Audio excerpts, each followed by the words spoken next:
Today, we're talking about two sleeper picks on defense that are going to be impactful for the Washington Commanders this upcoming season. Next, we're going to be talking about the player from last year's defense that is set to have a breakout season for this upcoming year. And so before we go ahead and we jump into it, I first want to remind you to hit that subscribe button, just like Jaden Daniels is going to be hitting Terry McLaurin, Deebo Samuel, Zach Ertz, and many others for multiple touchdowns this upcoming season. And so in exchange for hitting that subscribe button, I'm going to give you nothing but daily content around the Washington Commanders. And so make sure that you hit that like, you hit that subscribe, and you join the Washington Commanders Insider family as we talk nothing but Washington Commanders football. And so with that being said, let's go ahead and let's jump into it. And let's start with the two players on defense that I think are sleeper picks that are going to be huge for the success of this defense this upcoming year. And so my two players are going to be Javon Kinlaw and Eddie Goldman. I think that both of these players are going to be huge for this team this upcoming year. And so we're going to talk about each player individually. Then we're going to put it together as far as what they bring collectively to this team that they absolutely need. And so let's go ahead and let's start with Eddie Goldman. And so Eddie Goldman, there's two things that come to mind. And so the first thing with Eddie Goldman is going to be his ability to eat up space. I think that this is going to be very critical for this defense as far as being successful, because now when you're talking about eating up space on that front line, you're giving your linebackers a chance to get downhill and get to the run fit and get to the places that they need to get to. You're also giving other players chances to make plays. And so that means that if Joe Wood Jr., has some blitzes and things called, if you have Eddie Goldman kind of eating up space and occupying, just people on that offensive line, then that is where you can get some guys loose to get back there to either get to the ball carrier or get to the quarterback. And so his ability to eat up space is going to be huge for this team this upcoming season. And then next, when you talk about another thing that really I think he can do, and I think you're going to see more of it now that he's kind of gotten back into a rhythm, because that's something we're going to talk about here in a moment. But I think it's his ability to perhaps be very disruptive and to get back into the backfield. So I think that we talk about it with offense and just winning a lot on the early downs, which I think the Commanders are definitely going to do that on offense. And I just think that when you're looking at it on defense, winning in early downs means that you're putting the offense behind the sticks. And so that means that you want to get them looking at 2nd and 13. You want to get them looking at the 3rd and 12, whatever it looks like. You want them looking at something negative other than just, they have 10 yards to gain. And so I think that Eddie Goldman can really be a huge rotational piece on this front line that the Washington Commanders need. Remember, Joe Wood Jr. talked about just how this defense has gotten more versatile. It's gotten some more power and length and speed. Eddie Goldman is definitely one of those players that can definitely provide that. And I think he's a sleeper pick. And so the next player that I want to talk about here is going to be Javon Kinlaw. And so with Javon Kinlaw, and just really one of the reasons why I think that he's going to be huge for this defense is that it's going to be his ability to be versatile. I think that his ability to line up in just many different situations out there for this defense is really going to help us there as far as throwing, different situations at offenses and just really confusing them there. And then when you look at his power and his ability to kind of be disruptive there, this is definitely something that kind of ties into what Eddie Goldman brings, is that you need players that can just be disruptive on the offensive line and just really start to create some negative plays. And so I think that that is where you look at Javon Kinlaw and say that, hey, he could definitely check the box here. And I think that unlike Eddie Goldman, like, he's a guy that's definitely going to show up in the stat sheet. So we'll talk about that in a moment. But, I think that is really what you look at with both of those players, is just their ability to kind of be very disruptive up front, to eat up the space. And I think with Javon Kinlaw, with his versatility, he can even get back there and be disruptive in the pass rush game as well. And so when you look back at this thing and just why I think that these guys are sleeper picks, it's because they come from just unique situations. And so going back to Eddie Goldman, this is a player that he retired, from the National Football League. And, just going back to the point of of really him finding some rhythm. I think that he found some rhythm last year with the Atlanta Falcons. I thought that he played very well, after the layoff there. And I think that when you go back and you look at what he did with the Bears, I think he was certainly impactful there. And so I just think that it's usually the year after the year that you see players really start to play well. And so he's got the year out of the way. And so it's this year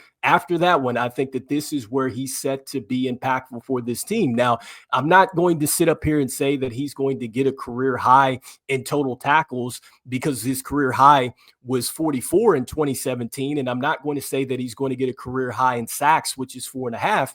But I do think that this is a player that can definitely get you a sack or two. In fact, he got a sack last year. And I also think that this is a player that can get you 20 plus tackles. And so, like I said before, with Eddie Goldman, it's not going to be necessarily about the stat sheet. I think that when you look back at the film study, you're going to see a player that was absolutely disruptive, and he's a sleeper there.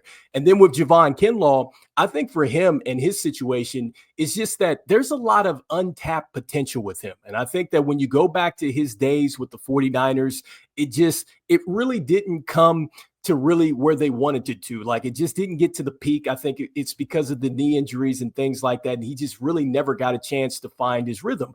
But I think that last year with the Jets, a lot of people may look at that and say it wasn't a great year. I think it was a good year. I think that this was a great pickup for Adam Peters for this defense, because he's coming off a year where he had the 4.5 sacks. He also had 2 forced fumbles, and he had a fumble recovery. And so I love that. I love the fact that we're talking about sacks, which is something that the Commanders definitely need. We're talking about a guy that can force fumbles, right?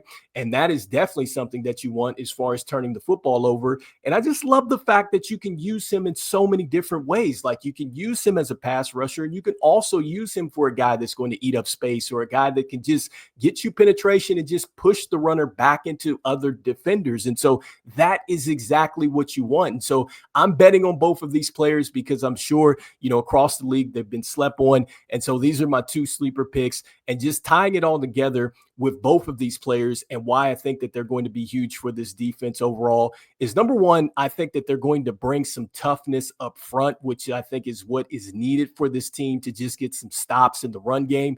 Not saying that we necessarily lacked it last season, but I think we need more of it. And I think that both of these players can definitely do so. And then the next thing is just stopping the run, period. Both of these guys should help us stop the run. And I think that when you look at the Commanders being able to stop the run, I think that a lot of stuff really gets fixed there for us defensively, because I do believe in this back half of the defense. In fact, I think that it's gotten a lot better. And so winning up front and winning in the trenches, both of these players help us there. And so anyway, you guys let me know in the comments, are these 2 the sleepers? And lastly, look, I got to go with players that are from the DMV. And so that is some easy money here, but I think that they are going to come in with a ton of juice, playing in front of the home crowd here. And this is a winning situation. And so both of these guys coming home, and I think that they are going to have a ton of juice out there. They're going to play with a lot of energy. I think they're going to help this team. And so next, I want to talk about the player that I think is set to just really have a breakout season. And I think because of all these additions, this player is set to take a step forward. And that player for me is going to be Quan Martin. I think that Quan Martin is potentially the breakout candidate for the Washington Commanders, because I think that when you look at his versatility and his ability to come up and play in the box, and then also to cover, I think that because you have the additions up front that are going to be disruptive there, and we're talking about, eating up space and just keeping things clean and stuff like that, I think that he's going to have the opportunity to come up and make a ton of plays there. But what I love about Quan Martin is this is a guy that actually tied with Mikey Samra as far as getting turnovers last year. And so this is a guy that definitely is looking to pry loose the football. And I think that he's going to have a chance to do so with this defense. I think that with the secondary getting a lot better, now you're going to see Joe Wood Jr. be a bit more aggressive. And I think because this defense becomes a bit more aggressive, it's going to put Quan Martin into some great positions to definitely be successful. And the next thing too with him is he's healthy. He's coming off, a situation where he got both his shoulders worked on or whatnot. He didn't show any type of hesitation in the preseason. And so you're talking about a guy that's healthy. You're talking about a guy that's going to be in situations to make plays. And on top of that, they've talked about him as becoming more of a leader. And so when you go back and you look at Dan Quinn and his situation with the Seahawks, the back half of the defense was huge. And so, not to take anything away from Bobby Wagner, who is going to be huge for us in the middle of the field, but that back half, they're looking for a captain, and it could be Quan Martin. Quan Martin could step up and absolutely be that guy for us in the secondary here. And so, I think that he's primed and ready for a breakout season. And so, you guys let me know in the comments here, is Quan Martin the guy that is set up to have a breakout season this upcoming year for the Commanders? And then lastly, what do you think here as far as the sleeper picks? I think that it's going to be Javon Kinlaw and Eddie Goldman. Those are my two sleeper picks this year that, again, with Eddie Goldman, it's not going to show up in the stat sheet. I think it is going to show up in the stat sheet a lot more with Javon Kinlaw. And these are going to be two players that you look back on and you say, man, these were some great signings for the Washington Commanders. And so you guys let me know in the comments what you guys are thinking. And look, as we always say, go Commanders, and I will see you guys on the next one. All right, peace.